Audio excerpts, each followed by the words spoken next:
వాక్యంలోకి వెళ్ళిపోదాం. దేవుడు ఏమి చేయబోతున్నాడంటే మన సంఘంలో ఉన్న ప్రతి వారి యొక్క రుణములను దేవుడు ఈ సంవత్సరము కొట్టివేయబోతున్నాడు. Come on now, give God some praise. Hallelujah, hallelujah. మీరు నమ్మాలమ్మ ఈ మాట. ఎందుకంటే లోన్స్ కడుతున్నవారు, ఈఎంఐలు కడుతున్నవారు, ఇంట్రెస్ట్లు కడుతున్నవారు, ఎవరెవరైతే చిన్న చితక రుణముల దగ్గర నుంచి బ్యాంకు లోన్లు తీసుకున్నవారు, ప్రతి ఒక్కరికి నేను చెప్తున్నానమ్మా, ఈ సంవత్సరము దేవుడు మీ పట్ల ఆయన కలిగిన దర్శనం ఏమిటంటే, మీ పట్ల ఆయన ఆశపడుతుంది ఏమిటంటే, మీ రుణములన్నిటిలోంచి మీకు విడుదలనిచ్చి అబ్బా మీకు సమృద్ధిని మనశ్శాంతిని అనుగ్రహిద్దాం అనుకుంటున్నాడు దేవుడు. ఎంతమందికి అప్పుల నుంచి బయటికి రావాలని ఉంది? కమాన్, హల్లెలూయా, హల్లెలూయా. అయితే చూడండి, అందరికీ ఒకే పద్ధతిలో జరగదు ఈ సంవత్సరము. మరలా చెప్తున్నా, అందరికీ ఒకే విధంగా జరిగిద్ది అనుకోమాకండి. దేవుడు ఈ సంవత్సరం 3 రకాలుగా మన రుణముల్లోంచి మనకు విడుదల ఇస్తాడు. 3 విధాలుగా, చాలా జాగ్రత్తగా వినాలి. 3 విధాలుగా దేవుడు ఈ సంవత్సరము మనల్ని మన రుణముల్లోంచి బయటికి తీసుకుని వస్తాడు. నెంబర్ 1, మొట్టమొదటి విధానం ఏమిటంటే, ఆయన మనకి ఆర్థిక ఆశీర్వాదాలు అనుగ్రహించి మనమే మన రుణముల్లోంచి బయటకు వచ్చేటట్టుగా చేస్తాడు. అది మొట్టమొదటిది. రెండవ విధానం ఏమిటంటే, అసాధారణంగా మన రుణాలన్నీ కొట్టివేసినట్టుగా మనకు ఒక సమాచారం వస్తుంది. అది రెండవ విధము. మూడవది ఏంటంటే, నువ్వు కట్టవు, లోన్లు కూడా కొట్టివేయబడవు, కానీ వేరే వాళ్ళు వచ్చి నీ పక్షముగా నీ అప్పుల్ని వారు తీరుస్తారు ఈ సంవత్సరం. కమాన్, కమాన్. అసలు మీ అసలు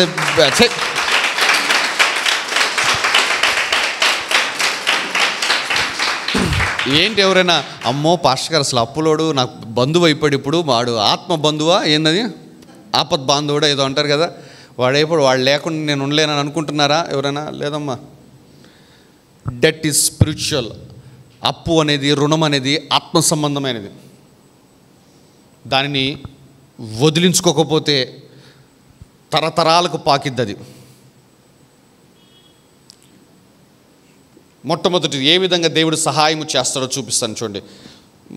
ఈరోజు అయిపోతే సంతోషము, లేదా నెక్స్ట్ వారం కూడా పట్టిద్ది. బట్ ఈ చాలా జాగ్రత్తగా వర్తమానం మాత్రం వినండి అమ్మా, చాలా శ్రద్ధగా వినండి అంట. అసలు నేను ఒక మాట చెప్పనమ్మా, మనము దేవుని వాక్యానికి లోబడటం కోసము వాక్యం శ్రద్ధగింటే చాలు తెలుసా, డబ్బులు వచ్చేస్తాయి మనకు తెలుసా. మీకు మరలా చెప్తున్నమాట, వాక్యం శ్రద్ధగింటే చాలు డబ్బులు వస్తాయి. మనకు అట్లా శ్రద్ధ ఉండదు. ఇక్కడ మన వాక్యం వింటూ ఉంటాం, ఇక్కడ వాట్సాప్లో మెసేజ్ వస్తూ ఉంటుంది, దానికి ఆ స్టేటస్కి హార్ట్ సింబల్ పెడతాం మనము. దాన్ని మళ్ళీ ఇన్స్టాగ్రామ్ చూసుకుంటూ ఉంటే ఎవడో మెసేజ్ పెడతా ఉంటే అది చూస్తూ ఉంటాడు. మళ్ళీ ఇంకా సగము దరిద్రం క్రైస్తవులు ఎందుకు అనుభవిస్తారంటే, శ్రద్ధగా వాక్యం వినకపోవటం వల్ల. శ్రద్ధగా వాక్యం వింటే డబ్బులు మీ వైపుకి ఆకర్షించబడతాయమ్మా. ఒక మాట చూపిస్తాను చూడండి, ద్వితీయోపదేశ కాండము 15వ అధ్యాయంకి వెళ్ళిపోమ్మా. ద్వితీయోపదేశ కాండము 15వ అధ్యాయం 5వ వచనం చదవమ్మా. కావున అందరం చదువుదాం. రెడీ, 1 2 3 కమాన్. ద్వితీయోపదేశ కాండము 15వ అధ్యాయము 5వ వచనము అందరం కలిపి బిగ్గరగా చదువుదామా. కావున నేడు నేను నీకు ఆజ్ఞాపించుచున్న ఈ ఆజ్ఞలన్నిటినీ అనుసరించి, కావున నేడు నేను నీకు ఆజ్ఞాపించుచున్న ఈ ఆజ్ఞలన్నిటినీ అనుసరించి నడుచుకొనుటకు, అంటే లోబడటానికి, విధేయత చూపించడానికి, నీ దేవుడైన యెహోవా మాటను జాగ్రత్తగా వినిన ఎడల, ఎట్లయినాలంట, జాగ్రత్తగా వినిన ఎడల, ఎట్లయినాలంట, జాగ్రత్తగా వినిన ఎడల. మనకు అదే రాదు, మనకు రాందే అది. అస్సలు శ్రద్ధ ఉండదు. ఏదో పాస్టర్ గారు కథ చెప్పడానికి వచ్చాడేమో అనుకుంటారు కొంతమంది ఏంటంటే చాలా శ్రద్ధగా వస్తారు మందిరానికి. ఎందుకంటే ఆచారపరంగా మేము క్రైస్తవులు అండి ఆదివారం పూట చర్చికి వెళ్ళాలి అని ఊరకు వచ్చి కుర్చీని వేడి చేసి వెళ్ళిపోతారు అంతే. అంటే కూర్చొని వెళ్తారని అర్థం, కుర్చీని వేడి చేసి వెళ్తామంటే. దేవుని మాటను జాగ్రత్తగా విని ఎడల ఏంటంట, మీలో బీదలు ఉండరు. సరే, దేవుడి మాటలు శ్రద్ధగింటే చాలు డబ్బు వచ్చేస్తుంది మనకి, పేదరికం పోద్ది. అదేనో మనం ఇక్కడ మనం వింటూ ఉంటాం, పక్కన మన పక్కన ఎవరైనా చిన్నపిల్లడు కూర్చున్నాక ఆడు ముక్కెళ్ళి చూస్తూ ఉంటాం, మూతికెళ్ళి చూస్తూ ఉంటాం. సగం దరిద్రం మనం చర్చిలోనే పొందుకొని వెళ్తామమ్మా.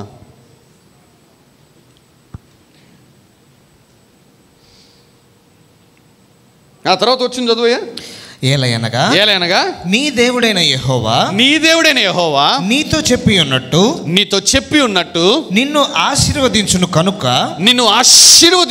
కనుక నీవు అనేక జనములకు అప్పిచ్చేదవు కానీ అప్పు చేయవు. అది సగం అప్పులు తీసుకుంటుంది. ఎందుకో తెలుసు, సగం కారణం ఏందో తెలుసా? ఇదిగో ఇదే.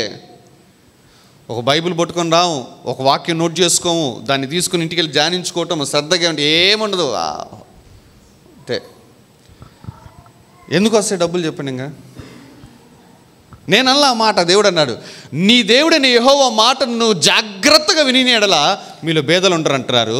నువ్వు అనేక తర్వాత వచ్చినంలో ఏమంటున్నాడంటే అసలు నువ్వు అప్పిచ్చే స్థితిలోకి వెళ్తారు. వాక్యం వింటే చాలంటున్నాడు దేవుడు. వాక్యంలో అంత శక్తి ఉంది. వాక్యంలో ఉన్న జీవము, వాక్యంలో ఉన్న శక్తి ఏంటంటే నీ డబ్బులు అధికం చేసిద్ది. అది తెలీదు మనకి. భాష గారు ఏదో చెప్తారు కదా, మనం వినాలి అంతే. మనం ఏడుంటాం, మనం మళ్ళీ బయట పంచాయతీలు ఉంటాయి మనకి మళ్ళీ. సో జాగ్రత్తగా వినండమ్మా, ఎక్స్పెక్ట్ చేయండి. ఈ సంవత్సరం ఖచ్చితంగా గ్రేటర్ గ్లోరీ, మన ఆర్థిక పరమైన విషయాలలో దేవుడు తన మహిమను కుమ్మరించి ఈ సంవత్సరం ఎండింగ్ లోపల మనము మన రుణాల నుంచి మనం బయటికి వెళ్ళిపోవాలి. ఆమేన్. ఈ సంవత్సరం ఎండింగ్ లోపల మీరు ఫిక్స్ అయ్యాలి. నేను చెప్పాల్సిన సాక్ష్యం ఏంటంటే ప్రతి రుణము, ప్రతి అప్పు పోయింది భాషగా అని చెప్పాలా. కొంతమందికి ఒక దరిద్రపు అలవాటు ఉంటుంది. ఇంకోటి అప్పు పోతుంటే ఇంకోటి చేస్తూ ఉంటారు, అప్పు పోతుంటే ఇంకోటి చేస్తూ ఉంటారు. అస్సలు ఆగదు. అలాంటి వాళ్ళకి కూడా చెప్తానమ్మా, మానేయాలని చెప్తాను. వర్తమానంలోకి పెడతాం. మొట్టమొదటి విధానము, దేవుడు ఎట్లా మన అప్పులను కొట్టివేస్తాడు ఈ సంవత్సరం అంటే, ఆయన ఆశీర్వాదమును అనుగ్రహిస్తాడు. ఆయన ధనాన్ని అనుగ్రహించి మన అప్పుల్లోంచి మనల్ని బయటకు తీసుకుని వస్తాడు. అది కరెక్ట్ మాట. ఆయన ధనమును అనుగ్రహించి మన అప్పుల్లోంచి మనల్ని బయటకు తీసుకుని వస్తాడు. 2వ రాజుల గ్రంథము 4వ అధ్యాయము, 2వ రాజుల గ్రంథము 4వ అధ్యాయము 1వ వచనం నుంచి 7వ వచనం వరకు చదవండమ్మా. అంతటా ప్రవక్తల శిష్యులలో ఒకని భార్య, నీ దాసుడైన నా పెనిమిటి చనిపోయెను, అతడు యెహోవా యందు భక్తి గలవాడై ఉండెనని నీకు తెలిసే ఉన్నది. ఇప్పుడు అప్పులవాడు నా ఇద్దరు కుమారులు తనకు దాసులుగా ఉండుటకై ఏంటంట, నా ఇద్దరు కుమారులు తనకు దాసులుగా ఉండుటకై వారిని పట్టుకొని పోవుటకు వచ్చి ఉన్నాడని ఎలీషాకు మొరపెట్టగా, ఎలీషా చూసారు ఇక్కడ, భర్త అప్పు చేశాడు. అప్పు చేసింది ఎవరమ్మా? ఇంట్లో మగవాడు అప్పు చేశాడు. కానీ ఆ అప్పు ఎవరిని వెంటాడుతుంది? భార్యను వెంటాడుతుంది, పిల్లల్ని వెంటాడుతుంది. నేను అదే చెప్పాను, రుణం అనేది ఆత్మ సంబంధమైనది. నువ్వు ఆరంభించింది, దాని యొక్క ఫలితము నీ భాగస్వాములు, నీ బిడ్డలు కూడా అది వెంటాడుతుంది. అంతటా ప్రవక్తల శిష్యులలో ఒకరి భార్య, నీ దాసుడునైనా నా పెనిమిటి చనిపోయెను, అతడు యెహోవా యందు భక్తి గలవాడై ఉండెనని నీకు తెలిసే ఉన్నది. ఇప్పుడు ఎవరు వచ్చారు ఇంటికి? అప్పులవాడు వచ్చేసి ఇద్దరు కుమారులను దాసులుగా ఉండుటకై. చూసారు, చేసింది ఎవడండి? అప్పు తండ్రి. కానీ పిల్లలు అనుభవిస్తున్నారు దాని యొక్క ఇది.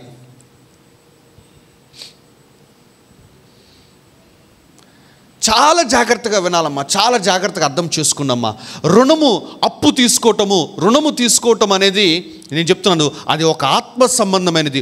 ఒక్కసారి నువ్వు దాన్ని ఆరంభించావా, ఒక్కసారి అది నువ్వు అలవాటు చేసుకున్నావా, అది నీ దగ్గర స్టార్ట్ అయ్యి నీ వంశంలోనికి వెళ్ళిపోతుంది.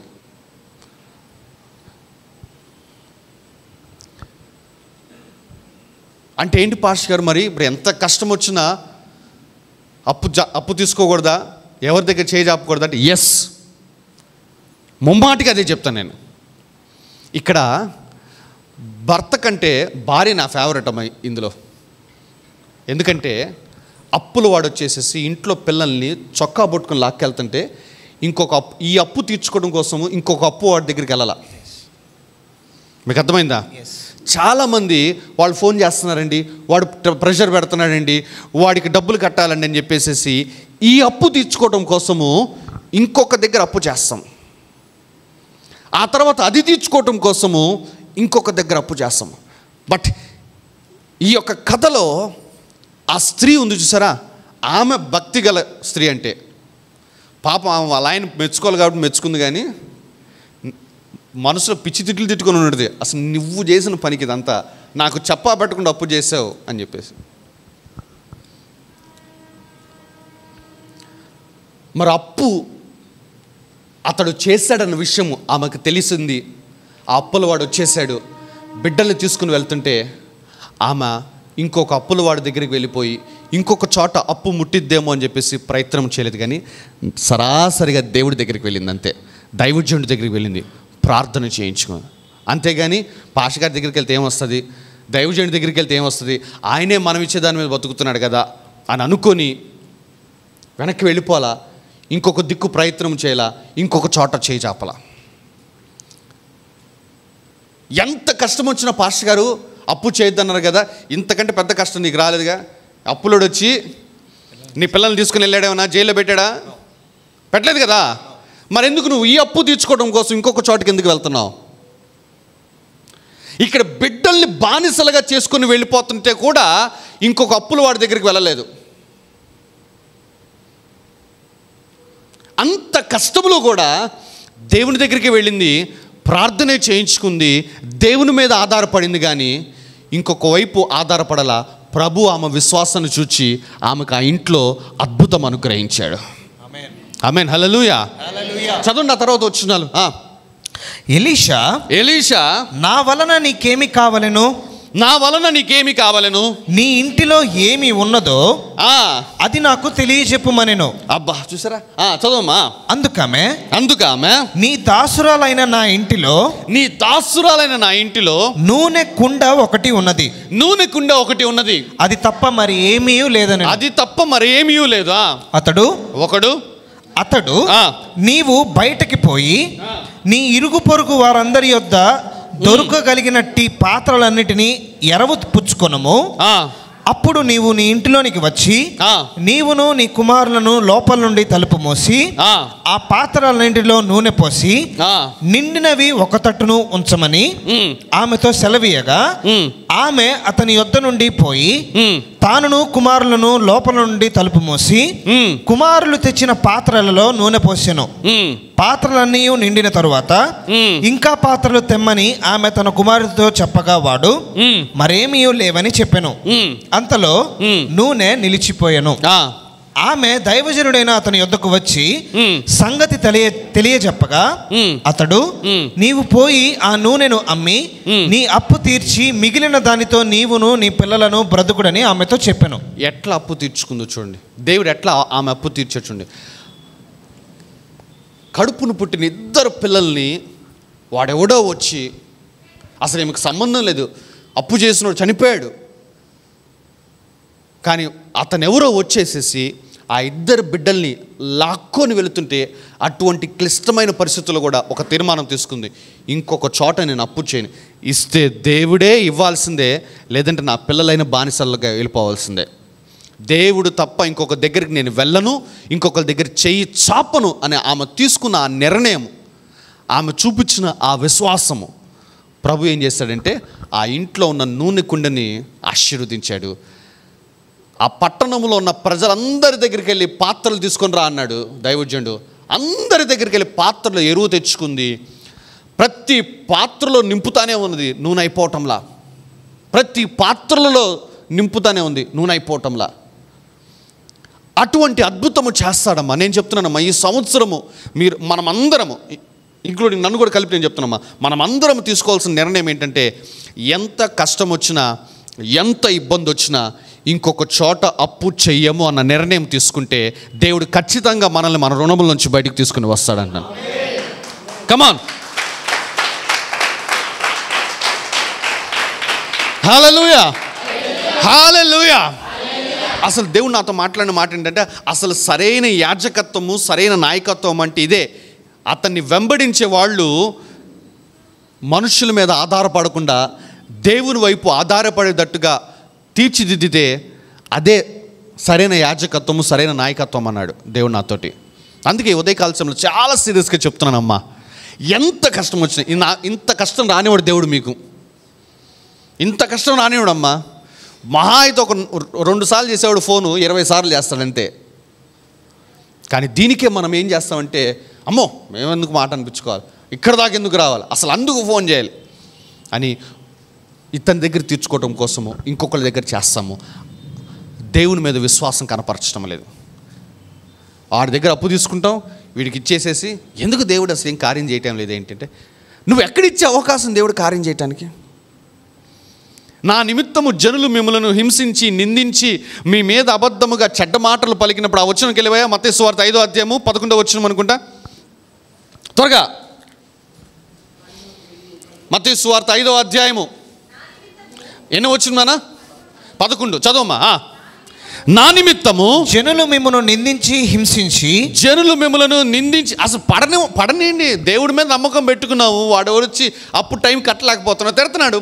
పడని ప్రభువా, నేను నీ కోసము, నేను నీ మీద నమ్మకం పెట్టుకొని ఇంకొకటి దగ్గర చేయి చాపట్లేదయ్యా, ఇస్తే నువ్వే ఇవ్వాలి అని కూర్చో. పండి మాట.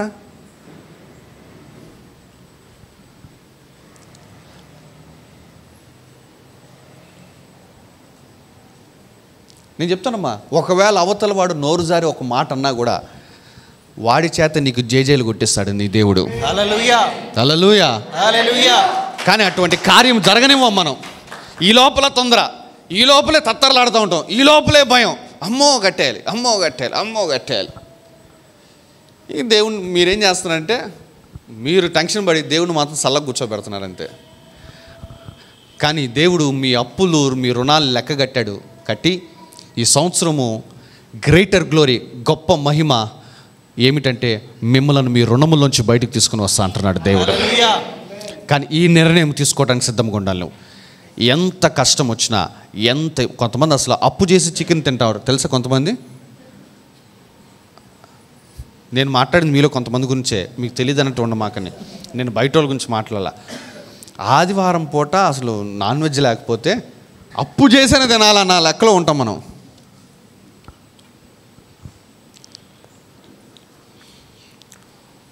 రెండవ రాజుల గ్రంథం 6వ అధ్యాయం ఇంకొక ఉపమానం కూడా చూపిస్తాను చూడండి. 2వ రాజుల గ్రంథం 6వ అధ్యాయం 1 నుంచి 6 వచనాలు త్వరగా. అంతటా ప్రవక్తల శిష్యులు ఎలీషా యొద్దకు వచ్చి, ఇదిగో నీ యొద్ద మాకున్న స్థలము ఇరుకుగా ఉన్నది. నీ యొద్ద నాకున్న స్థలము ఎట్లా ఉందంట? ఇరుకుగా ఉంది. నీకు సెలవైతే మేము యోర్దాను నదికి పోయి తలా ఒక మ్రాను అచ్చట నుండి తెచ్చుకొని మరి ఒక చోట నివాసము కట్టుకుందామని మనవి చేయగా అతడు వెళ్ళుడని ప్రత్యుత్తరం ఇచ్చెను. ఒకడు, దయచేసి నీ దాసులమైన మాతో కూడా నీవు రావాలని కోరగా అతడు నేను వచ్చదనని చెప్పి వారితో కూడా పోయెను. వారు యోర్దానుకు వచ్చి మ్రానులు నరుకుచుండిరి. ఒకడు దూలము నరుకుచున్నప్పుడు గొడ్డలి ఊడి నీటిలో పడిపోగా వాడు, అయ్యో నా ఏలినవాడా, అది ఎరువు తెచ్చినదని మొరపెట్టను కనుక. ఇంకో క్యాండిడేట్ అప్పు తెచ్చిందని మొరపెట్టాడా ఆ దైవజనుడు అదెక్కడ పడనని అడిగాను. ఇదిగో ఇంతకు చెప్పాను కదా, మన బ్యాచ్ ఇది. ఈ స్థలం ఇరుగ్గా ఉంటూ ఉండయ్యా, అందులో ఇరుక్కొని నువ్వు విశాల స్థలంలో ఉండటం కోసం అప్పు తెచ్చుకున్నావు. మీకు అర్థమైంది నా మాట? నువ్వు సౌఖ్యంగా ఉండటం కోసము, నువ్వు చక్కగా కాళ్ళు చాపుకొని పడుకోవటం కోసము నువ్వేం చేసావు చెప్పాలా? అసలు మీ గురించే మాట్లాడుతున్నా. మీరు ఫీల్ అయినా పర్లేదు, అసలు పాష్ గారు ముఖం మీద కొట్టాడు ఈరోజు అనుకున్నా పర్లేదు. చేస్తాం లేదా మనం చేసేది? పండగ వచ్చిందంటే బట్టలు వేసుకొని కోసం అప్పులు చేస్తాం. ఏమైంది లేకపోతే? ఎట్లా అండి, అందరు వేసుకొస్తారు చర్చికి. ఆదివారం అయితే ఉండకపోతే ఏమైంది? నీ యొద్ద మాకు పైపెచ్చి దేవుడి మీదే నెడుతున్నాడు. అక్కడ ఎలీషా దేవునికి సాదృశ్యంగా ఉన్నాడు. నీ యొద్ద మాకు స్థలం ఎట్లకుందంట? సరే ఇరుక్కుంది. అయ్యా నువ్వు ఏదైనా చేయి అని ఆయన అడిగారా? కాదు, సొంత పెత్తనాలు.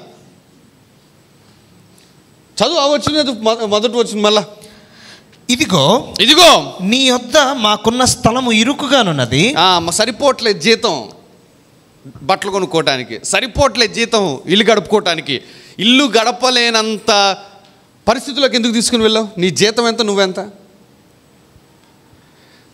నీ యొద్ద మాకున్న స్థలము, ఇంకా మన భాషలో చెప్పాలంటే మాకొచ్చే జీతం మాకు సరిపోవటం లేదు, కాబట్టి నీ సెలవైతే మేము యోర్దాను నదికి పోయి వడ్డీలు ఇచ్చేవాడి దగ్గరికి పోయి తల యొక్క మ్రాను అచ్చట నుండి తెచ్చుకొని, ఎంతమంది ఉన్నారు లెక్కేసి ఏం తెచ్చుకుంటాం, ఒక్కొక్కడికి ఒక్కొక్క మాను. ప్రియ సహోదరి, ప్రియ సహోదరుడా, సగం క్రైస్తవులు అప్పులు ఇందుకే అవుతున్నాయి. కానీ ఒకటి గుర్తుపెట్టుకోండి అమ్మా, అప్పు అనేది ఆత్మ సంబంధమైనది. నువ్వు చేసిన అప్పు అది నీతో ఆగిద్ది అనుకుంటున్నావు, కానీ అది నీ భార్యకి, లేదా నీ భర్తకి, నీ బిడ్డలకి, నీ యొక్క వంశంలోనికి ప్రవేశించింది. సగం దేవుడు ఎందుకు తెలుసు ఆర్థికంగా డెవలప్ చేయడం మనలంటే, ఈ అప్పులు చేసుకున్న తత్వం అనుకుంటే దేవుడు ఆర్థికంగా డెవలప్ చేయడమ్మా. ఎందుకు తీర్చాల్సిన దేవుడు మీ అప్పులు? ఏదో కనికరం చూపించి అప్పు తీరుస్తాడు, మనల్ని మనం ఏం చేస్తాం? ఒక నెల తర్వాత, ఒక నెలే వెళ్తాం, ఇంక మళ్ళీ చేస్తావు అప్పు. నువ్వు అప్పు చేసే అలవాటు నీకున్నప్పుడు ఇంకా అప్పులు తీర్చడం ఎందుకు? అందుకే దేవుడు ఆర్థికంగా డెవలప్ చేయడు. చదువుమా. గొడ్డలి నీటిలో పడింది. ఆ దైవజనుడు అది ఎక్కడ పడేనని అడిగాను. అది ఎక్కడ పడిందని అడిగాను. వాడు అతనికి ఆ స్థలమును చూపింపగా అతడు కొమ్మ ఒకటి నరికి నీళ్లలో వేయగా, వీడికి కూడా ఎరువు తెచ్చుకుంది పోగొట్టుకున్నాడు. ఇంకొక దగ్గరికి ఎరువుకు పోలా, ఇంకొక దగ్గర అప్పుకు పోలా, ఇంకొకటి దగ్గరికి వెళ్ళిపోయి నేను డబ్బులు ఉన్నప్పుడు నీకు గొడ్డలు ఇస్తాను, ప్రస్తుతానికైతే ఈ గొడ్డలు నాకే అని చెప్పేసి ఇతనికి ఇవ్వటం కోసము ఇంకొకటి దగ్గరికి వెళ్ళా. ఇతను కూడా ఎక్కడికి వెళ్ళాడంటే దైవజనుడి దగ్గరికి వెళ్ళాడు. ప్రియ సహోదరి, ప్రియ సహోదరుడా, నీ రుణమును నీ దేవుడు తీర్చగలడు. ఆమేన్. ఆ యొక్క శిష్యుడు దైవజనుడి దగ్గరికి వెళ్ళిపోయా, గొడ్డలి అప్పు తెచ్చుకున్నాను, ఇప్పుడు అది పోయింది, సాయంత్రం వాడికి ఇచ్చేసేయాలి, లేకపోతే గొడవ అవుతుందంటే, ఏ స్థలంలో పోగొట్టుకున్నావు చూపించన్నాడు. ఏ స్థలంలో పోగొట్టుకున్నావు చూపించన్నాడు. ఇప్పుడు అప్పు తీర్చుకోవడం కోసం మిగతా శిష్యుల్లో ఎవరో ఒకటి దగ్గర గొడ్డలు అప్పు తీసుకోవచ్చు.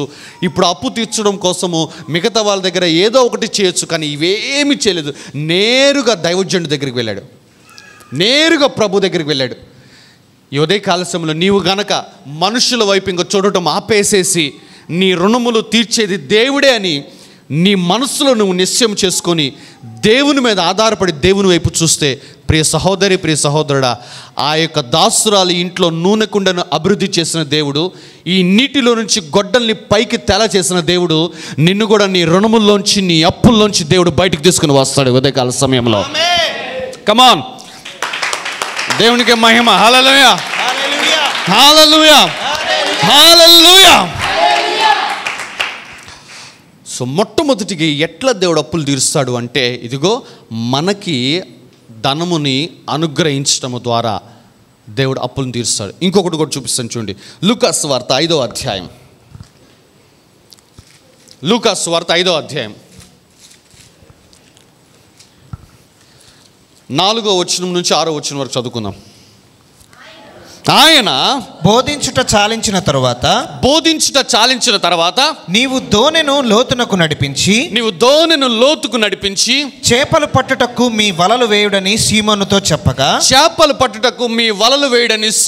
చెప్పగా సీమోను ఏలినవాడా రాత్రి అంతయు మేము ప్రయాసపడితిమి, రాత్రంతా మేము ప్రయాసపడ్డాము, కానీ మాకేమీ దొరకలేదు,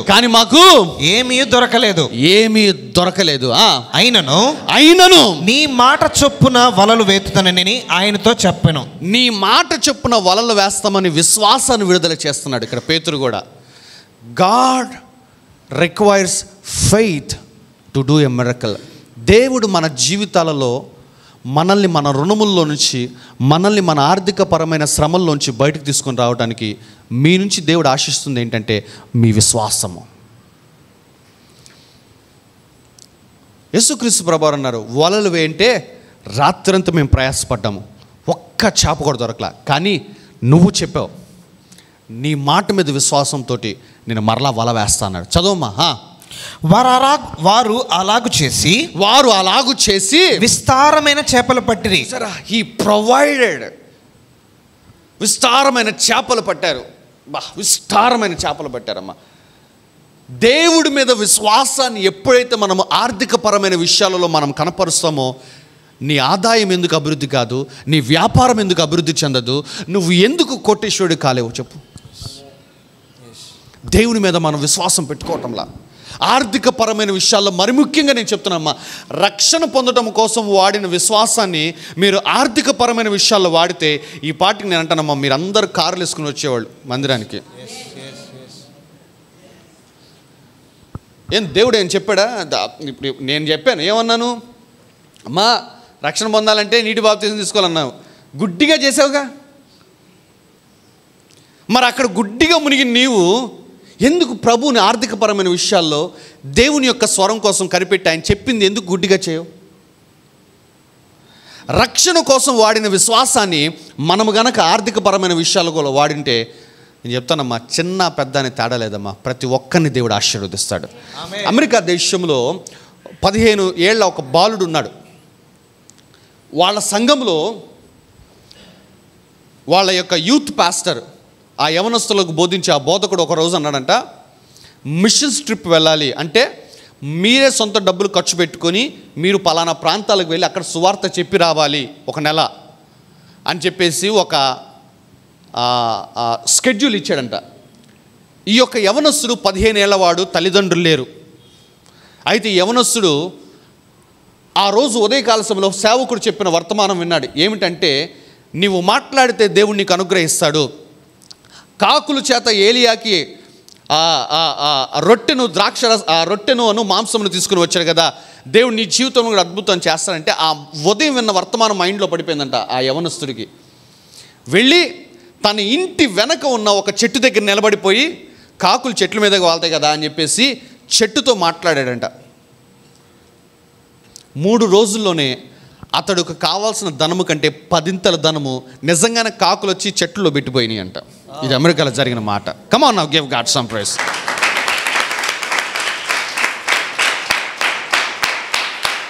హల్లెలూయా, హల్లెలూయా, హల్లెలూయా. అంతేగాని మమ్మీ అనుకుని, మాకు మమ్మీ లేరు, మాకు డాడీ లేరు, మా బంధువుల దగ్గరికి పోయి డబ్బులు తీసుకుని ఇవేమి చేయాలా? నేను అదే అంటానమ్మా, ఆర్థికపరమైన విషయాలలో ఎంత కష్టం వచ్చినా, ఎంత ఇబ్బంది వచ్చినా, ప్రియ సహోదరి, ప్రియ సహోదరుడా, నీ యొక్క విశ్వాసాన్ని కనుక ప్రభు వైపు పెట్టి, అబ్రహాం అన్నట్టుగా నువ్వు ఆశీర్వదించేది దేవుడే నాకు ఇవ్వాలి అని చెప్పేసి అబ్రహాము తీసుకున్న ఆ నిర్ణయం కనుక నువ్వు తీసుకుంటే, నేను చెప్తానమ్మా, నేను నమ్ముతున్నాను ఈ పాటికి మీరు అందరూ కార్లు వేసుకుని వచ్చేవాళ్ళు. కానీ రక్షణ కొరకై వాడిన విశ్వాసాన్ని మీరు ధనము కొరకు వాడలా. ప్రభు మాట్లాడిన మాట ఏమిటంటే, అందుకే నేను బిడ్డలను ఆశీర్వదించడం లేదు అన్నాడు దేవుడు. అందుకు క్రైస్తవులు ఇంకా పేదరికంలో, అనారోగ్యంలోనే ఉన్నారు. మత్తయి సువార్త 17వ అధ్యాయం 27వ వచనం. మత్తయి సువార్త 17వ అధ్యాయం 27వ వచన భాగం.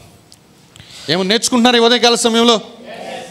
అయినను మనము వారికి అభ్యంతరము కలుగజేయకుండునట్లు నీవు సముద్రమునకు పోయి గాలము వేసి మొదట పైకి వచ్చు చేపను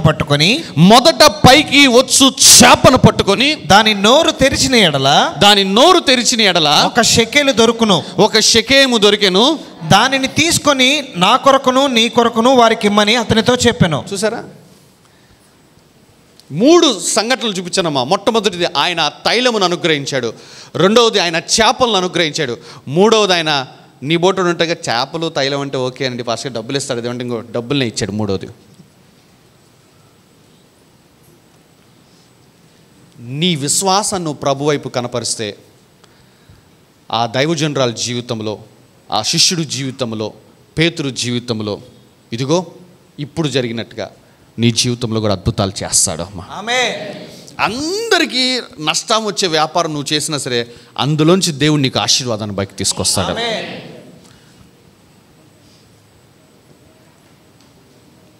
అర్థమవుతుంది మీకు ఆ మాటలు? సో నంబర్ 1, దేవుడు ఈ సంవత్సరము మనలను మన రుణముల్లోంచి ఎలా బయటికి తీసుకొని వస్తాడంటే, మొట్టమొదటి విధానము మీలో అనేక మంది యొక్క ఆదాయాల్ని దేవుడు ఈ సంవత్సరము అభివృద్ధి చేస్తాడు.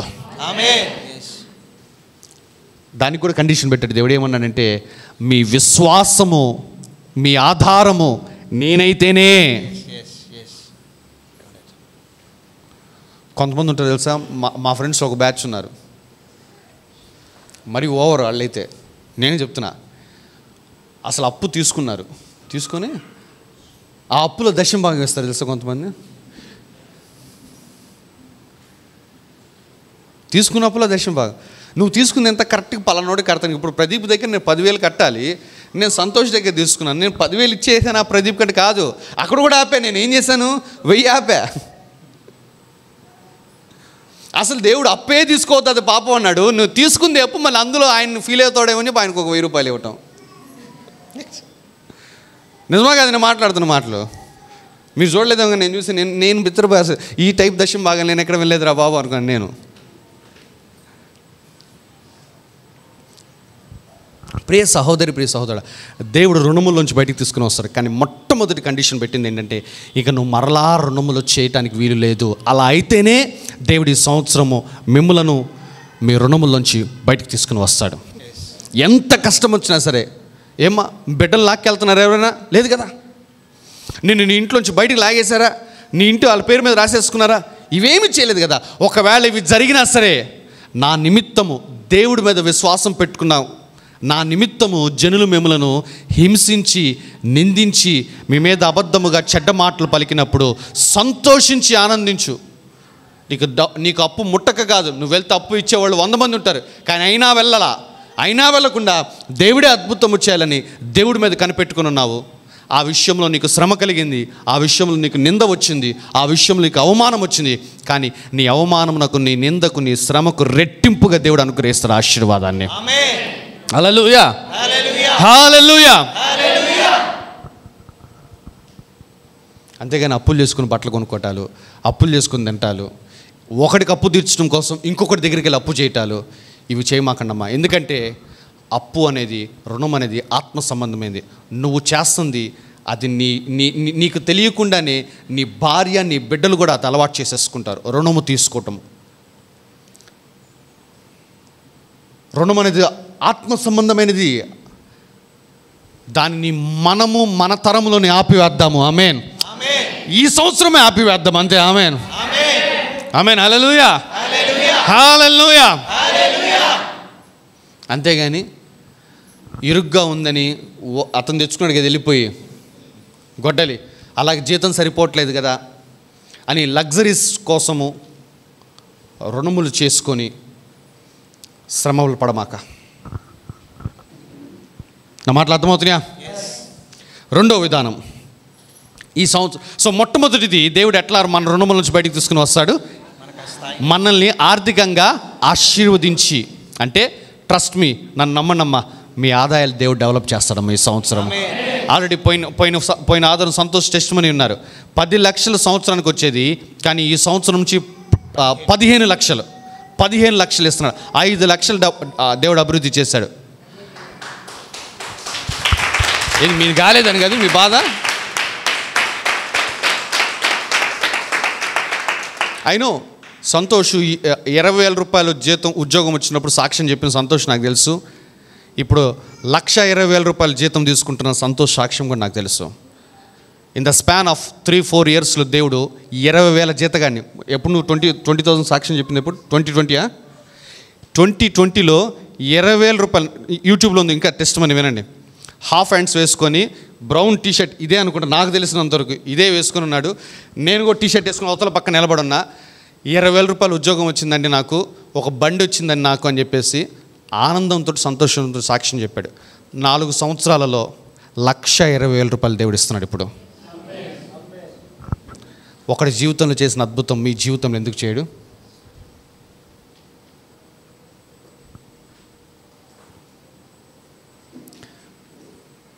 All you need to do, నువ్వు చేయాల్సిందే ఏంటో తెలుసా, నీ విశ్వాసాన్ని ప్రభు వైపు ఆధారం చేసుకుని నువ్వు ఉంటే దేవుడు ఖచ్చితంగా నీ ఆదాయాలు కూడా ఈ సంవత్సరం అభివృద్ధి చేస్తాడు. ఆమేన్. ప్రతి ఒక్కరి ఆదాయాలు దేవుడు అభివృద్ధి చేయనుగాక. సో రెండో విధానం, దేవుడు ఎట్టా రుణములోంచి బయటికి తీసుకుని వస్తాడు. ఆయన రుణములను కొట్టివేస్తాడు ఈ సంవత్సరము. నెహెమ్యా గ్రంథం 5వ అధ్యాయంకి వెళ్ళిపోదాం. మంచి నెహెమ్యా గ్రంథము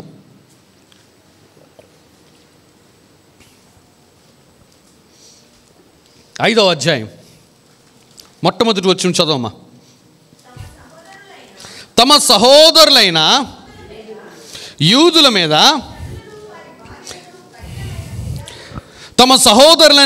మీద జనులను వారి భార్యలను కఠినమైన ఫిర్యాదు చేసిరి. ఏంటా ఫిర్యాదు?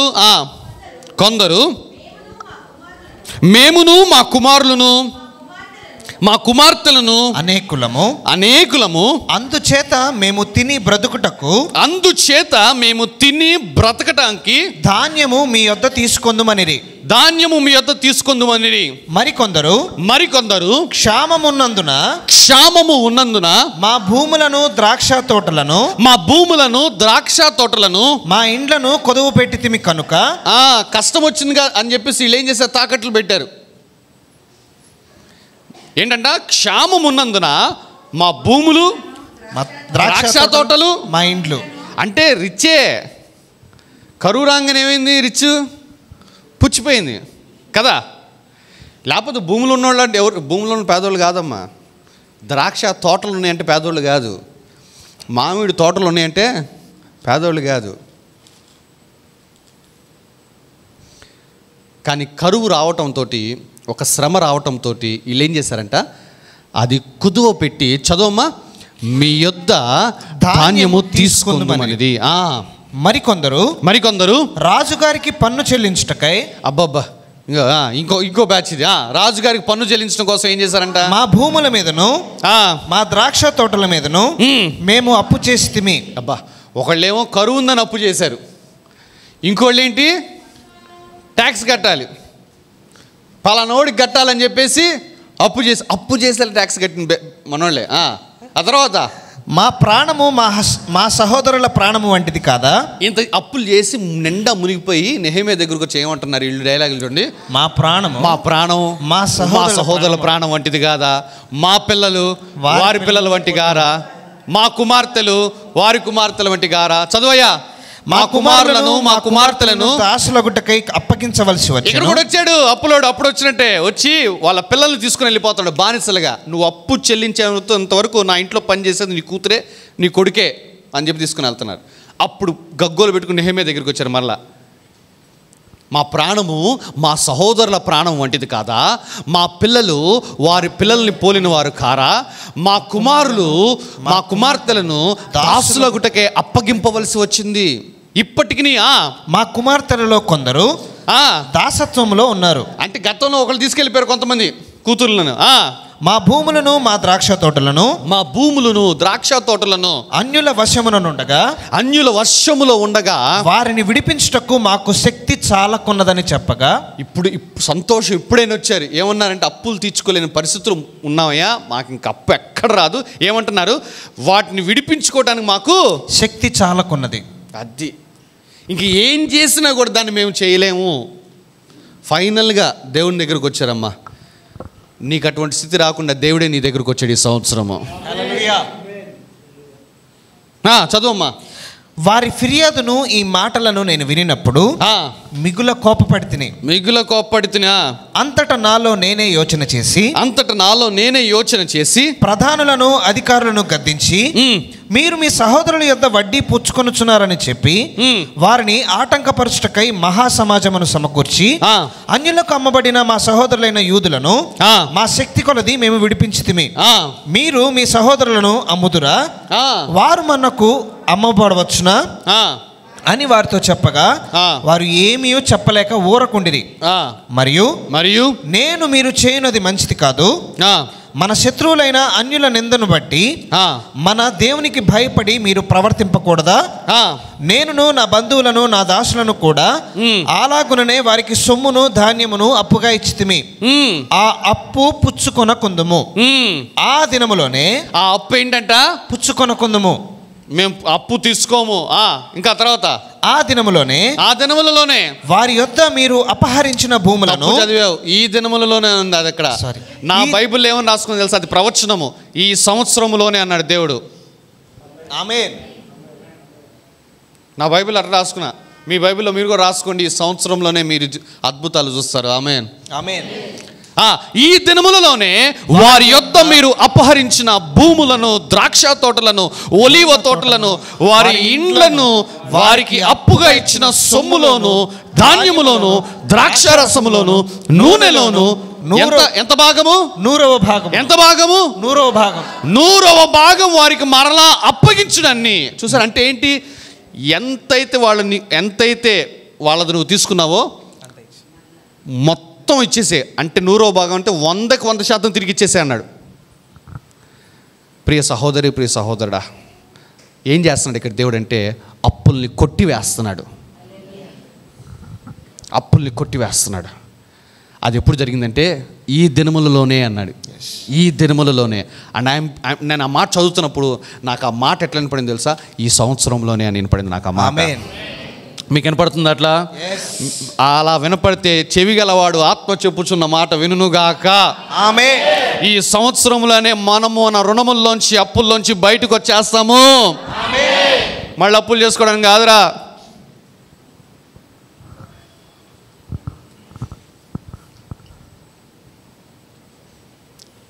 చదువుమా. ఈ దినములలోనే వారి యొద్ద మీరు అపహరించిన భూములను, ద్రాక్ష తోటలను. వారి యొద్ద అంటే నువ్వేమేమి పోగొట్టుకున్నావు మా అప్పులు చేసి? ఏమేమి పోగొట్టుకున్నావు అంటే బహుశా బంగారం కుదవబెట్టేసావేమో, బంగారం పోయిందేమో బ్యాంకులో. లేదంటే నెల నెల వడ్డీ కడుతూ నీకు వస్తున్న ఆదాయాన్ని పోగొట్టుకున్నావేమో. బట్ నీకు ఒక శుభవార్త, నాకు ఒక శుభవార్త. మనం పోగొట్టుకున్నది దేవుడి సంవత్సరము తిరిగి మనకు అనుగ్రహిస్తాడమ్మా. ఏ బంగారం అయితే పోయిందో, ఏ వడ్డీ కట్టి డబ్బులైతే పోగొట్టుకున్నావో, ఏ సేవింగ్స్ అయితే నువ్వు నష్టపోయావో, వాట్ ఎవర్, దేవుడి సంవత్సరము ఆదాయం అభివృద్ధి చేసిస్తాడో తెలీదు, రుణములనే కొట్టివేసి చేస్తాడో తెలియదు. కానీ బట్ ఒకటి మాత్రం చెప్తానమ్మా, ఈ సంవత్సరం ముగిసేసరికి అబ్బా ప్రతి రుణములోంచి నువ్వు బయటకు వచ్చేసేసి ప్రశాంతంగా నిద్రపోతావు నువ్వు ఈ సంవత్సరం. Year of greater glory. మన ఆర్థిక పరమైన విషయాల్లో ఇట్టి అద్భుతము చేయునుగాక. కమాన్ కమాన్ కమాన్, గివ్ గాడ్ సమ్ ప్రైజ్. ఆ తర్వాత చదవమ్మా. అందుకు వారు నీవు చెప్పిన ప్రకారమే, 12వ వచనం చదవమ్మా. అందుకు వారు నీవు చెప్పిన ప్రకారమే ఇవన్నీ ఇచ్చివేసి. అసలు అప్పులోడు కొట్టేస్తానంటావు అని మామూలు విషయం కాదు. అది దేవుడు చేయకపోతేనే.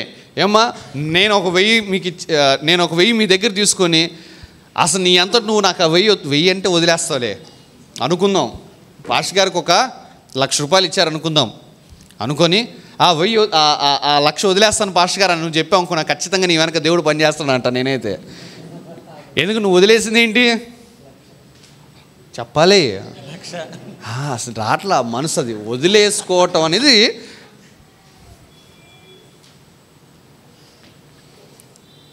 దేవుడు వారి వెనక ఉన్నాడు. దేవుడు వారి రుణములు కొట్టివేస్తున్నాడు. కాబట్టి అప్పులు తీసుకున్న వారు పిల్లలు లాక్కెళ్ళిన క్రూరమైన మనస్తత్వాలు వాళ్ళవి. భూములు లాగేసుకున్నారు, ద్రాక్ష తోటలు లాగేసుకున్నారు, ఒలివ తోటలు లాగేసుకొని వారిని నడి రోడ్డు మీద నిలబెట్టినంత క్రూరులు ఆల్ ఆఫ్ ఎ సడన్గా అవన్నీ ఇచ్చివేస్తాం. ఎట్లా మారారు? ఎట్లా మారు మనసు వచ్చింది? ప్రభు చేసిన అద్భుతం అది. ప్రియ సహోదరి, ప్రియ సహోదరుడా, ఈ సంవత్సరం నువ్వు కనుక దేవుని వైపు తిరిగి ఇకను నేను అప్పు చేయను, ఇంకను ఆర్థికపరమైన విషయాల్లో నీ వైపే ఆధారపడతాను, అయ్యా నన్ను ఈ అప్పుల్లోంచి బయటకు తీసుకొని రా అని చెప్తే నీ ఆదాయమైన అభివృద్ధి చేసి నీ అప్పుల్లోంచి నువ్వు బయటకు తీసుకుని వస్తాడు. లేదా నీ రుణములైన దేవుడు కొట్టివేసి సడన్గా నీకు ఆయన కట్టాల్సిన అవసరం లేదండి అని చెప్పే శుభవార్త నీ దగ్గరకు వస్తుందంట. నేనైతే కమాన్, నమ్మట్లేదా ఏంటి?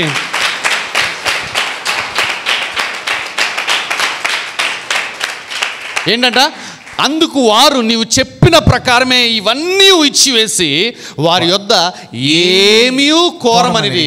అబ్బా, అంతటా నేను యాజకులను పిలిచి ఈ వాగ్దాన ప్రకారం జరిగించటకు వారి చేత ప్రమాణం చేయించేశాను సార్. వాట్ హ్యాపెండ్ ఏంటంటే డెట్స్ క్యాన్సిలేషన్ జరిగింది. నెహెమ్యా ద్వారా దేవుడు ఇజ్రాయేలు ప్రజలు చేసిన అప్పులను కొట్టివేయించేశాడు. ఇజ్రాయేలు ప్రజల జీవితాల్లో చేసిన అద్భుతము మన జీవితాల్లో కూడా చేస్తాడమ్మా. నీవు ఈ వర్తమానం వింటూ ప్రభువా నా అప్పులను కూడా కొట్టివేయి అని చెప్పేసి విశ్వాసంతో ప్రభు వైపు చూస్తే చాలమ్మా, నీ ఆశను బట్టి దేవుడు నీ జీవితంలో నెరవేరుస్తాడు. ఇప్పుడు మత్తయి సువార్త 18వ అధ్యాయం, మత్తయి సువార్త 18వ అధ్యాయం 23వ వచనం చదవమ్మా. కావున పరలోక రాజ్యము తన దాసుల యొద్ద లెక్క చూచుకొనగోరిన ఒక రాజును పోలి ఉన్నది. అతడు లెక్క చూచుకొన మొదలు పెట్టినప్పుడు అతనికి 10,000 తలాంతులు అచ్చి ఉన్న ఒకడు అతని యొద్దకు తేబడెను. అప్పు తీర్చుటకు వాని యొద్ద ఏమీ లేనందున, అప్పు తీర్చుటకు ఇక్కడ కూడా ఏంటంటే వాడి యొద్ద ఏంటంట ఏమీ లేదు. వాని యజమానుడు వానిని వాని భార్యను పిల్లలను వానికి కలిగినది యావత్తును అమ్మి అప్పు తీర్చవల్లని ఆజ్ఞాపించెను. ఏమనంటే నువ్వేం చేస్తావు నాకు తెలీదు, నువ్వు మాత్రం అప్పు తీర్చాల్సి అన్నాడు. కాబట్టి ఆ దాసుడు అతని ఎదుట సాగిలపడి మ్రొక్కి నా ఎడల ఓర్చుకొనుము నీకు అంతయు చెల్లింతునని చెప్పగా, మీకు అంతయు చెల్లిస్తు. అమ్మ మీరు చదువుతుంది అర్థమైందా? 23వ వచనంలో ఫస్ట్ బాగా ఉంటుంది, పరలోక రాజ్యము తన దాసుల యొద్ద లెక్క చూచుకొను. పరలోక రాజ్యం పనిచేసే విధానం ఏంటంటే రుణములు కొట్టివేసిద్ది పరలోక రాజ్యము. చదవమ్మా. నా ఎడల ఓర్చుకొనుము నీకు అంతయు చెల్లింతునని చెప్పగా ఆ దాసుని యజమానుడు కనికరపడి వానిని విడిచిపెట్టి వాని అప్పు క్షమించెను. 10,000 తలాంతులు తీసుకున్న వాడి అప్పును ఏం చేశాడంట? క్షమించేసి. నీకు ఎంత అప్పు ఉందో తెలీదు కానీ రాసి పెట్టుకోమ్మా, అయితే నీ ఆదాయమైన అభివృద్ధి చేసి ఆ అప్పు నువ్వే తీర్చేసుకునేటట్టు చేస్తాడు. లేదా అవతలోడినే దేవుడు నిద్ర లేకుండా చేసి నీ అప్పైన కొట్టివేయించేస్తాడు దేవుడు. కానీ మొట్టమొదటి చెప్తున్నానమ్మా, నీ పూర్తి విశ్వాసం ఎక్కడుండాలి? దేవుని మీద ఆధారం. రెండవది అప్పు ఇంకా అది రాట్లా, అసలు అది బంకలాగా అతుక్కుంది కదా మనకి.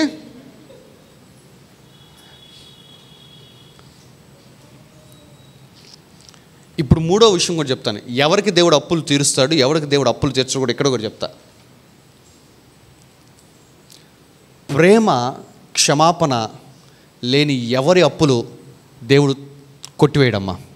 మరలా చెప్తున్నా, ప్రేమ క్షమాపణ లేని వ్యక్తుల అప్పులు దేవుడు కొట్టివేయడు. విశ్వాసం లేని వాళ్ళ అప్పులు కొట్టివేయటం, విశ్వాసం లేని వాళ్ళ అప్పులే కొట్టివేయడం చెప్పటంలా, విశ్వాసం ఉండాలి. ఇక నువ్వు అప్పు చేయకుండా ఒక నిర్ణయం తీసుకోవాలి. అట్ ద సేమ్ టైం నీలో ప్రేమ, నీలో క్షమాపణ అనేది లేని ఒక హృదయం నీకుంటే నీ అప్పు కొట్టివేయబడదు. నువ్వు అప్పులు కట్టుకుంటా ఉంటావు, అదొక శాపంలాగా వస్తుంది నీ మీదకి. It is a curse. చెప్తాను, చదవమ్మా, కంటిన్యూ చేయి. అయితే ఆ దాసుడు బయటకు వెళ్ళి తనకు 100 దేనారములు అచ్చి ఉన్న తన తోడి దాసులలో ఒకరిని చూచి, తనకు 100 దేనారాలు అచ్చి ఉన్న తన తోడి దాసులలో ఒకరిని చూచి వాని గొంతు పట్టుకొని, ఏం పట్టుకున్నాడంట? గొంతు పట్టుకొని ఈ లోపల వెళ్ళి కాళ్ళు పట్టుకున్నాడు. వీడు బయట వచ్చి ఏం చేస్తున్నాడు? గొంతు పట్టుకున్నాడా? నీవు అచ్చి ఉన్నది చెల్లింపుమనెను. అందుకు వాని తోడిదాసుడు సాగిలపడి నా ఎడల ఓర్చుకొనుము నీకు చెల్లించదనని వానిని వేడుకొనెను గాని వాడు ఒప్పుకొనక అచ్చి ఉన్నది చెల్లించు వరకు, వాడు ఒప్పుకోకుండా అచ్చి ఉన్నది చెల్లించు వరకు వానిని చెరసాలలో వేయించాడు. కాగా వాని తోడిదాసులు జరిగింది చూచి మిక్కిలి దుఃఖపడి వచ్చి జరిగినదంతయు తమ యజమానునికి వివరంగా తెలిపిరి. వివరంగా, బాబు బ్రదర్ గారు నువ్వు క్షమించి వెళ్ళావు కదా, మనోడు చేసిన పని ఏంటో తెలుసా? గొంతు పట్టుకున్నాడు, అప్పు చెల్లిస్తాను టైం ఇవ్వంటే ఇవ్వకుండా చెరసాల్లో వేయించి ఇబ్బంది పెడుతున్నాడు అని జరిగింది మొత్తం చెప్పారు. తర్వాత ఏమైంది? అప్పుడు వాని యజమానుడు వానిని పిలిపించి చెడ్డదాసుడా నీవు నన్ను వేడుకొంటివి కనుక నీ అప్పంతయు క్షమించి తిని. నువ్వు నన్ను బతిమాలుకున్నావు, నువ్వు ప్రార్థన చేసావు కాబట్టి దేవుడు ఈ సంవత్సరం అప్పు క్షమించి వేస్తున్నాడు. నేను నిన్ను కరుణించిన ప్రకారము నీవును నీ తోడి దాసుని కరుణింపవలసి ఉండెను కదా అని వానితో చెప్పెను. అందుచేత వాని యజమానుడు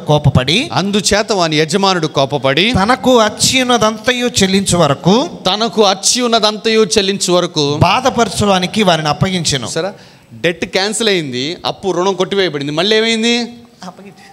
మళ్ళీ అమల్లోకి వచ్చింది. ప్రేమ క్షమాపణ లేని వ్యక్తుల రుణములను దేవుడు కొట్టివేయడు. And it will be a curse. అదొక శాపం లాంటిది. నువ్వు రుణములు కట్టుకుంటా ఉంటావు, వడ్డీలు కట్టుకుంటా ఉంటావు, అప్పులు చేస్తానే ఉంటావు. నీ చేత తెలివిగా జరిగిస్తుంది అపవాది కూడా.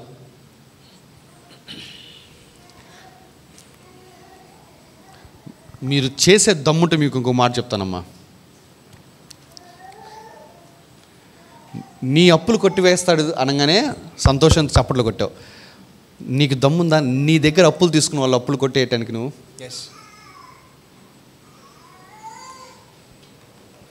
మీకు అర్థమవుతుంది నా మాట? నీ ప్రేమను దేవుడు ఈ విధంగా వెల్లడిపరచు అని అడిగితే, నీ క్షమాపణను దేవుడు ఈ విధంగా వెల్లడిపరచు. వాడి అప్పును కొట్టివేస్తే వాడు తీర్చలేని పరిస్థితుల్లో ఉన్నాడు, వాడు పేదరికం అనుభవిస్తున్నాడు కదా, జాలిపడి ఇంక వాడు తీర్చలేడులేని ఎందుకు వదిలేసుకోలేవు? నువ్వు వదిలేసుకోవు, కానీ నిన్ను మాత్రం దేవుడు వదిలేయాలి. ఇది కదా వేషధారణ అంటే, ఇది కదా అబద్ధపు బతుకంటే. అండ్ ఇలాంటి వారి యొక్క రుణములను దేవుడు ఈ సంవత్సరము కొట్టివేయడు. ఎందుకంటే ఆ చివరి వచనంలో ఏముంది? అందుచేత వాని యజమానుడు కోపపడి తనకు అచ్చి ఉన్నదంతయు చెల్లించు వరకు బాధపరిచే వారికి అప్పగించేస్తాడు దేవుడు. ప్రియ సహోదరి, ప్రియ సహోదరుడా, ప్రేమ కలిగిన క్షమాపణ కలిగిన వ్యక్తులను మనం బ్రతకాలమ్మా. ఎవరన్నా నిన్ను ఒక మాట అన్నారా, క్షమించేసుకో, దాన్ని గుర్తుపెట్టుకొని నన్ను అన్నాడు. కొంతమంది ఏంటంటే ఏమి చేయలే, బయటకు చూపించరు, కానీ ఎందుకంటే బయటకు చూపించలేదంటే ఏమి చేయలేరు, కానీ లోపల మాత్రం పెట్టుకుంటా ఉంటారు. టైం దొరికిద్దిరా అప్పుడు చూపిస్తా నేనేంటో దేకో. నిజమా కాదా? ఇప్పుడు గబక్కన స్త్రీలు ఉన్నారనుకున్నా, పురుషుల్ని గబక్కన ఒక దెబ్బ వేయలేరు, కొట్టలేరు, ఎందుకంటే పురుషుల బలం వేరు. కానీ ఏం చేస్తారు? లోపల మాత్రం పెట్టుకుంటారు. వస్తుంది టైము. నువ్వు నీ భర్తని క్షమించలేకపోతున్నావు, నువ్వు బయట వాళ్ళని క్షమించలేకపోతున్నావు, నువ్వు ప్రేమను చూపించలేకపోతున్నావు. మళ్ళీ దేవుడి దగ్గర అటువంటి కార్యాలు ఎట్లా ఎక్స్పెక్ట్ చేస్తున్నావు? నీ రుణములు దేవుడు ఈ సంవత్సరం కొట్టివేయడమ్మా. ఈ సంవత్సరం దేవుడు నీ రుణాలు కొట్టివేయాలి, నిన్ను నీ అప్పుల్లోంచి బయటకు తీసుకొని రావాలి. నీకు సమృద్ధిని ఇవ్వాలని ఆశపడుతున్నట్లయితే నీవు మారు మనసు పొందాలి. ఇతరులను కాదు, శత్రువులను సహితము, నిన్ను బాధ పెట్టిన వారిని సహితము ప్రేమించి వారిని క్షమించుకుని వారిని హక్కును చేర్చే ఆ మనస్తత్వం నువ్వు అలవాటు చేసుకో. నేను చెప్తానమ్మా, నీ ప్రతి రుణమును దేవుడు కొట్టివేస్తాడు. ఆమేన్.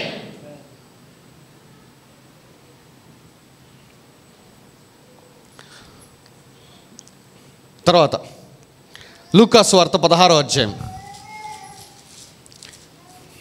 లూకాసు వార్త 16వ అధ్యాయం.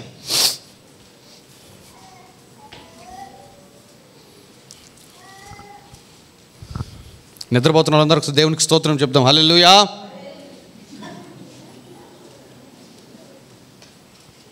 ఎంత దారుణం! అప్పుల గురించి మాట్లాడుతుంటే నిద్ర వస్తుంటే, అంటే నాకు తెలిసి అప్పు లేని వాళ్ళు నిద్రపోతా ఉంటారు అంతే. మిమ్మల్ని ఇంకా దేవుడు ఆశీర్వదించును గాకమ్మా. లూకాసు వార్త 16వ అధ్యాయము చదువునానా మొదటి నుంచి. మరియు మొదటి వచనం నుంచి చదవమ్మా. మరియు ఆయన తన శిష్యులతో ఇట్లా నేను ఒక ధనవంతుని యొద్ద ఒక గృహ నిర్వాహకుడు ఉండెను. వాడు అతని ఆస్తిని పాడు చేయుచున్నాడని అతని యొద్ద వాని మీద నేరము మోపబడగా అతడు వాని పిలిపించి, నిన్ను గూర్చి నేను వినుచున్న ఈ మాట ఏమిటి? నీ గృహ నిర్వాహకత్వపు లెక్క అప్పగించుము. నీవు ఇక మీదట గృహ నిర్వాహకుడవై ఉండవల్ల కాదని వానితో చెప్పాను. ఆ గృహ నిర్వాహకుడు తనలో తాను, నా యజమానుడు ఈ గృహ నిర్వాహకత్వపు పనిలో నుండి నన్ను తీసివేయును కనుక నేనేం చేతును, త్రవ్వలేను, భిక్షమెత్త సిగ్గుపడుచున్నాను. నన్ను ఈ గృహ నిర్వాహకత్వపు పని నుండి తొలగించినప్పుడు వారు నన్ను తమ ఇండ్లలోనికి చేర్చుకున్నట్లు ఏమి చేయవలనో నాకు తెలియను అనుకొని తన యజమానుని రుణస్థులలో ఒకరిని పిలిపించి, నీవు నా యజమానునికి ఎంత అచ్చి ఉన్నావని మొదటి వారిని అడిగాను. వాడు 100 మడుగుల నూనె అని చెప్పగా, నీవు నీ చీటి తీసుకుని త్వరగా కూర్చుండి 50 మడుగులని వ్రాసుకోమని వానితో చెప్పాను. తరువాత వాడు, నీవు ఎంత అచ్చి ఉన్నావని మరి ఒకరిని అడుగగా వాడు 100 తూముల గోధుమలని చెప్పినప్పుడు వానితో, నీవు నీ చీటి తీసుకుని 80 తూములని వ్రాసుకోమని చెప్పాను. అన్యాయస్తుడైన ఆ గృహ నిర్వాహకుడు యుక్తిగా నడుచుకున్నని వాని యజమానుడు వాని మెచ్చుకొనెను. వాని యజమానుడు ఏం చేశాడంట? వాడిని మెచ్చుకొనెను. ఇహలోకపరమైన ఒక వ్యక్తి అవతల అప్పులు తీసుకునే వాళ్ళ యొక్క రుణములు ఏం చేశాడంటే తగ్గించాడు. దేవుడి ఇట్టి అద్భుతం నీ జీవితంలో కూడా చేయనుగాక. ఆమేన్. అయితే రుణాలన్నీ కొట్టివేయాలి, లేదంటే నువ్వు కట్టుకోగలిగినంత ఉంచాలి. ఇది కావాలా, అది కావాలా? ఓపెన్గా చెప్పండి. అదిగో ఆంటీలాగా చెప్పాలమ్మా. ఏంది మీరు అసలు అమ్మ ఇది మాట చెప్తే ఏమనుకుంటాడేమో పాస్టర్ గారు అని చెప్పాను. ఏమని అనుకునే ఉండేది అసలు వర్తమానం చెప్పేవాడిని కాదుగా. నేనైతే ఏమంటానంటే రుణాలు మొత్తం కొట్టివేయబడాలంట. తగ్గించడం ఎందుకు, మళ్ళీ ఒక భారం ఎందుకు అంటే ఈ బ్యాచ్ కూడా ఉంటారు, కొంతమంది తగ్గిస్తారు ఈ సంవత్సరం, కొంతమంది తగ్గిస్తారు. వీళ్ళకేంటంటే దేవుడు పాట నేర్పిద్దాం అనుకుంటాడు. డిసెంబర్ 31 వరకు కొంచెం 30 తారీఖు కొట్టి వేయిస్తాడు దేవుడు.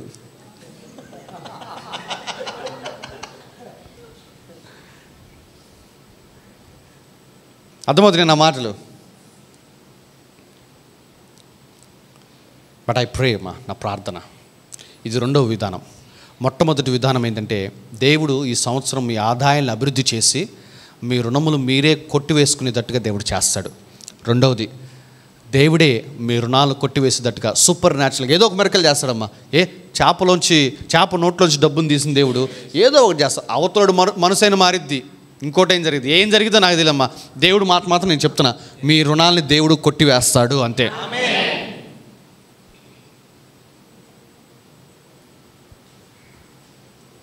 ఏం చేస్తాడు ప్రభు చెప్పాడు, కానీ ఎట్లా చేస్తాడు నాకు చెప్పాలా ప్రభు. మీకు అర్థమైందా నా మాట? కొంతమంది ఈ డౌట్ ఉంటుంది, చెప్పాడు కానీ ఏం చేస్తాడు ప్రభు అంటే. ఏం చేస్తాడో చెప్పాడు దేవుడు నాతోటి, ఎట్లా చేస్తాడో చెప్పలా. క్వశ్చన్ పేపర్ ఇలా ఆన్సర్ అయితే ఇచ్చాడు ఆయన,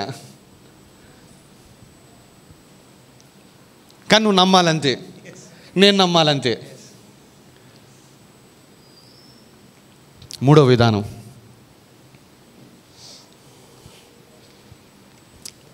ఫిలోమోను కూడా మూడో విధానం. నీ రుణములు ఇతరులను నీ జీవితంలోకి పంపించి, సహాయకులను పంపించి, వారు నీ ఎడల కనికరపడి నీ రుణమును వారే చెల్లించేటట్టుగా దేవుడు కార్యం చేస్తాడు. ఇది మూడో విధానం. ఫిలోమోను గ్రంథము మొట్టమొదటి ఒకే అధ్యాయం ఉంటుంది.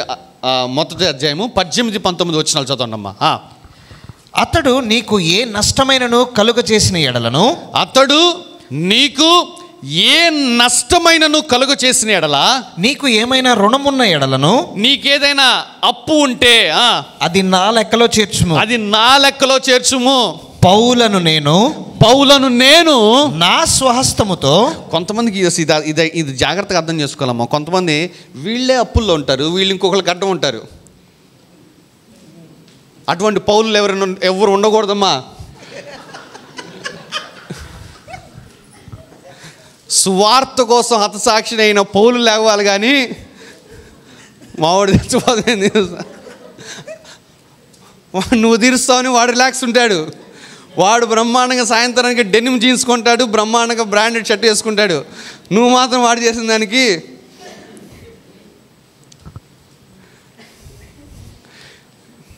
చాలా స్పష్టంగా చెప్తున్నా, వేరే వాళ్ళని మీకోసం పంపిస్తాడు, కానీ మిమ్మల్ని వేరే వాళ్ళ కోసం దేవుడు పెట్టాడు ఈ సంవత్సరం. అర్థమైందా? ఎవరికైనా అటువంటి ప్రేరేపణ వస్తే నాకే చెప్పండి, మీరు నాకు అడ్డమని అంటాను నేనైతే. I'm ready.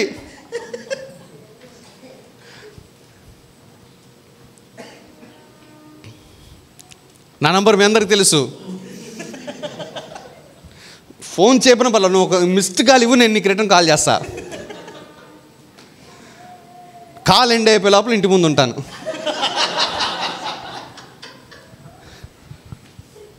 హల్లెలూయా.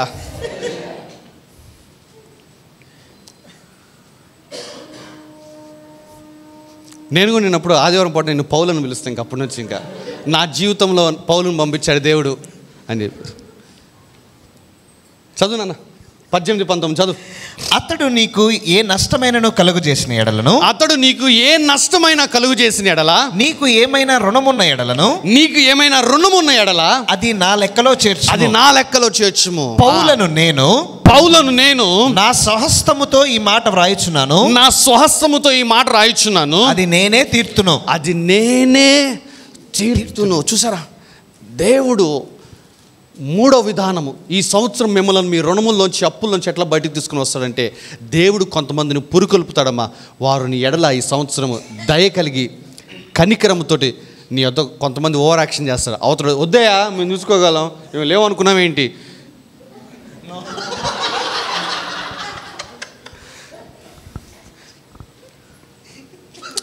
వాడు జాలిపడి అయ్యో మారుతమ్మా లేరుగా, ఎవరు మారుతా లేరుగా, సరే అయ్యో మారుతమ్మా రోజు నేను చూస్తున్నాను, చాలా ఇబ్బంది పడుతున్నావు, సరే నా దగ్గర కొంత డబ్బు ఉంది, ఇది నేను నీకు ఇస్తాను, నువ్వు తీర్చేసుకోలే అని చెప్తే గబుక్కని పట్టుకోండి, అవసరంలా మేము తీర్చుకుంటాం.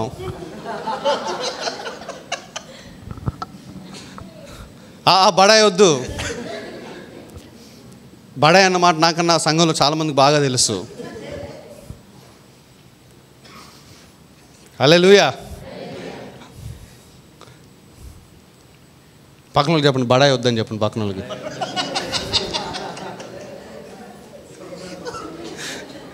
చెప్పలేకపోతున్నారు చూసావా అన్నా.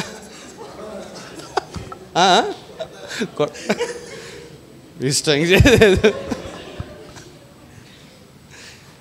దేవుని మందిరం ప్రేమ ఆప్యాయత కలిగి ఉండాలి, కొట్టుకోకూడదు మనం.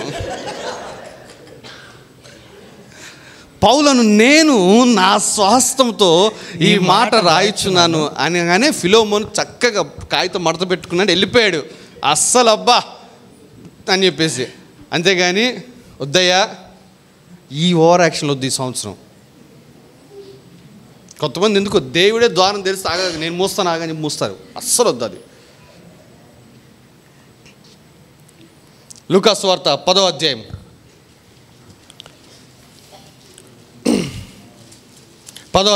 30 నుంచి చదవండమ్మా.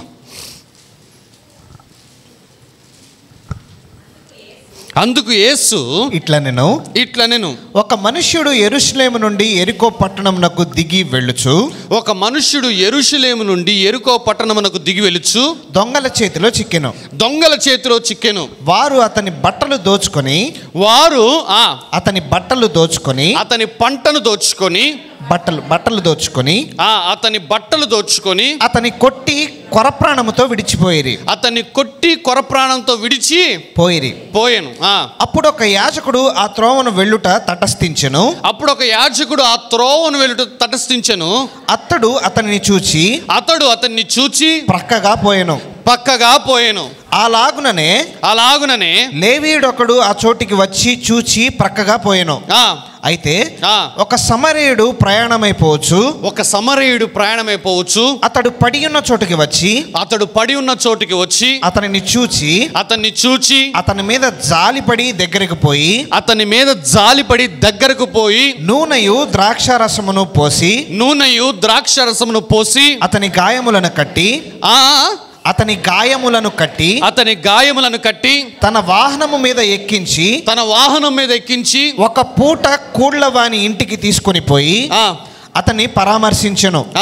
మరునాడు అతడు 2 దేనారములు తీసి ఆ పూట కూళ్ళవానికి ఇచ్చి, ఇతని పరామర్శించుము, నీవింకేమైనాను ఖర్చు చేసిన ఎడల నేను మరలా వచ్చినప్పుడు అది నీకు తీర్చదనని అతనితో చెప్పిపోయాను. నీవింకేమైనా ఖర్చు చేసిన ఎడల నేను మరలా వచ్చినప్పుడు అది నీకు తీర్చదను. ఒక సమరయుడిని దేవుడు లేపాడు, ఒక పౌలును దేవుడు లేపాడు. ప్రియ సహోదరి, ప్రియ సహోదరుడా, ఈ సంవత్సరము నీ రుణములు తీర్చివేయటానికి దేవుడు ఇంకొక సహాయాన్ని దేవుడు లేవనెత్తుతున్నాడు. నమ్ముతున్నారు ఈ మాట? డెస్టినీ హెల్పర్స్, నీ సహాయకులను దేవుడు ఈ సంవత్సరం నీకు అనుగ్రహించును గాక. సో దేవుడు నాతో మాట్లాడి ఈ 3 విధానాలు చెప్పాడమ్మా. నేను అడిగాను ప్రభుని, అయ్యా రుణములు కొట్టివేస్తున్నావు కదా, ఎలా రుణములు కొట్టివేస్తావు అంటే దేవుడు అన్నాడు, వారి కొంతమంది ఆదాయాలు అభివృద్ధి చేస్తా అన్నాడు. అండ్ 2వది కొంతమంది రుణాలనే కొట్టివేస్తా అన్నాడు.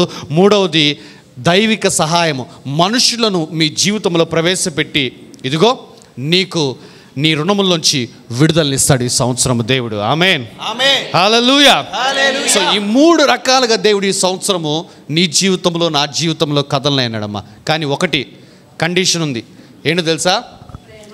ఇకను, అది కాదు ఫస్ట్ చెప్పాల్సింది, ఇకను నోరారా చెప్పండి మా మాట ఒకసారి.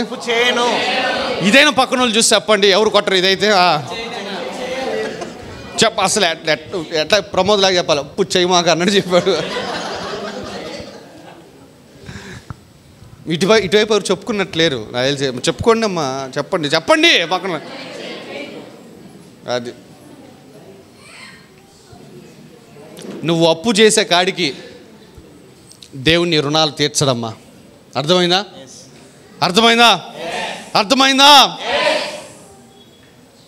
అంటే పాస్టర్ గారు ఇప్పుడు లోన్లు తీసుకోవచ్చా అంటే, ఇంత చెప్పిన తర్వాత కూడా అప్పు తీర్చుకోవచ్చా అని అడిగితే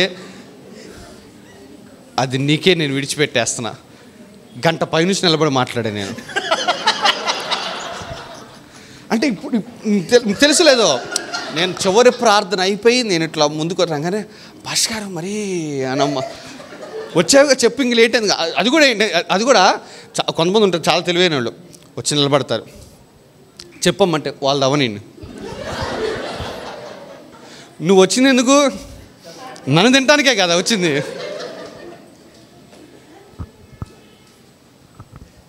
వాళ్ళు అవని అప్పుడు మొదలు పెడుతుంది సంగతి. అస్సలు ఏ మాత్రం కనికరం ఉండదు పాస్టర్ గారి మీద. పాపం నిలబడ్డాడు, ఇంతసేపు మాట్లాడాడు, ఉపవాసాలు ఉండి వస్తాడు కదా, తొందరగా ఇడిచిపెడదాం, ఇంటికి పోతాడు, ఏమైనా తినిపో, మళ్ళీ సాయంత్రం సర్వీస్, ఇవేమీ ఉండవు. అసలు అయ్యా 2020 సంవత్సరంలో అయ్యా అదయ్యి 2021 వచ్చి నేనేం చూస్తూ ఉంటా, 2024 ఎప్పుడు వస్తుందిరా, ఈరోజు ఎప్పుడు వచ్చింది నాకు అమ్మా. అలాంటి వాళ్ళు కూడా ఉంటారు.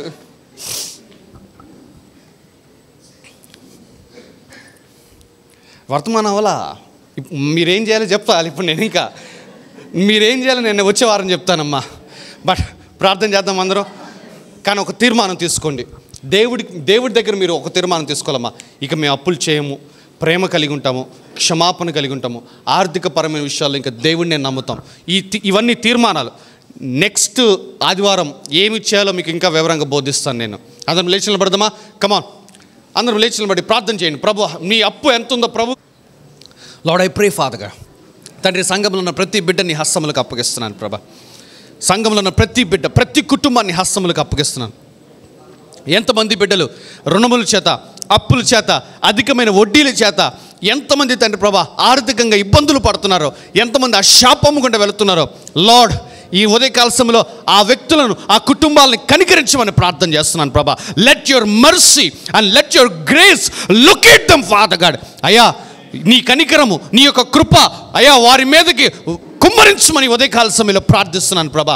నెహెమ్యా ఏ విధంగా అయితే ప్రార్థన చేశాడో తండ్రి, పౌలు ఏ విధంగా అయితే ప్రార్థన చేశాడో తండ్రి ప్రభా, అయ్యా ఏలియా ఏ విధంగా అయితే, ఎలీషా ఏ విధంగా అయితే ప్రార్థనలు చేశారో అయ్యా, వీరి యొక్క నాయకుడిగా, వీరి యొక్క తండ్రిగా, వీరి యొక్క కాపరిగా అయ్యా ఈ బిడ్డల అప్పుల కొరకు నేను ప్రార్థన చేస్తున్నాను ప్రభా.